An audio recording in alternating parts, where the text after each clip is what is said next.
अपना सबके इहो फकरा एगो कहल जाइ छै, जेनाकि अपने सब जी जान लगा कऽ भोज भात करै छी या किनको ब्राह्मणमे नोत दै छियनि, हुनका आवेशसँ खुअबै छियनि, आ काल्हि भऽ कऽ केओ हुनका पूछै छनि जे की केना ओतऽ रहल, तऽ कहथिन जे नहि कोनो एहन खास नहि छलैए, ठीके रहलै, भरि पेट खेबो नहि केलहुँ।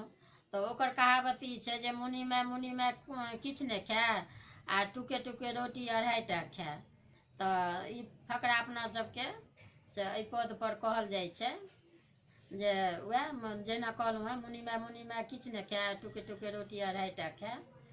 तऽ इएह अछि ओहि पर कहावत। अपना सबके फकरा अछि, जेना गरीब घरके लड़की रहै छथिन आ अपना गरीब नैहरसँ कनि सासुर धनिक भऽ जाइ छनि, तऽ लड़की नैहरसँ सासुर जाइ छथिन, हुनका ओ देख कऽ सब चीज हुनकर दिमागे बदलि जाइ छनि। तऽ तकर कहबी छै जे गरीबक बेटी अमीर घर गेली आ एक सूप मड़ुआमे तर ऊपर भेली। तऽ ई अहाँके फकरा अपना सबके अपन परम्परा बनल अछि, तऽ से ई बात कहल जाइ छै।